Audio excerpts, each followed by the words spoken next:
એ વળી એને બોલાવે, પેટ્રોલમાં પેટાવાની છે, મેન્ટલ ક્યાંથી લાવેલા છો? નગર મેન્ટલ 25 પૈસાનું આવતું, મેન્ટલ કઈ નહીં દુકાને લઈ લીધું આપણે રમણીકભાઈને. તો બરાબર એને રકેબીમાં ઘાસલેટ કાઢો ને એમાં પલાળો. એ પાછો 3 ને સીનતો હોય, એકને કે હાણસી લાય, હાણસી તો ઢાંકણું ખોલવાનું. એ વળી મેન્ટલ પલાળે ને મેન્ટલ આમ બાંધે, પછી ઓલો ઘાસલેટ પૂરે ઓલી ગળણી મૂકીને આમ ધ્યાન રાખી દો જલકાયદા હે. એ હું સાહેબ બાપુ શું ને અમે નાના નાના ફરતા બેસી જઈ આગળ ચાલુ કરીએ. અને મેં બાપુ નજરે જોયેલું છે, મને હજી નજરે તરે. એ ઘાસલેટ ભરીને પાછું ઓલું ઢાંકણું બંધ કરે ને પછી ઓલું ફક દઈને વાયસર કાઢે. એ પાછો વાયસર ચડાવે ને પછી બત્તીને 2 પગની કહેતા હોય તો એક્શન કરતા.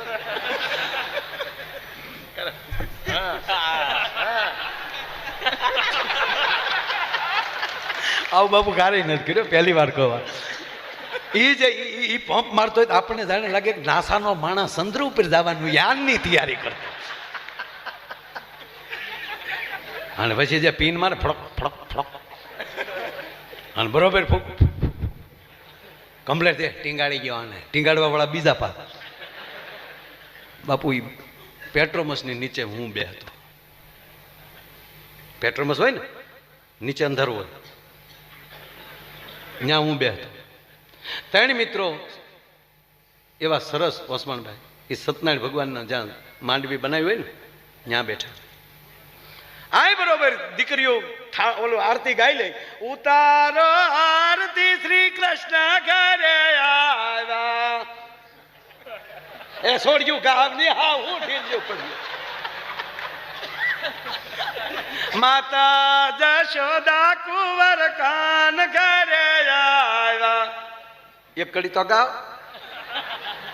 કાળા ને કાબરિયા કીધા વાદી ના મનવર. જે ગાતી હોય ને બેન એ ઊંધું કોઈ ને ગાતી હોય.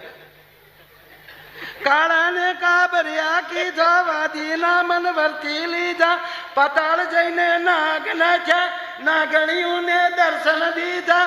કમળ ભરા લાવ્યા રે, ઉતારો આરતી શ્રી કૃષ્ણ ઘેરે આવ્યા. દિલ્યું હું પડો છો, ગાવ તો ખરો. ઉતારો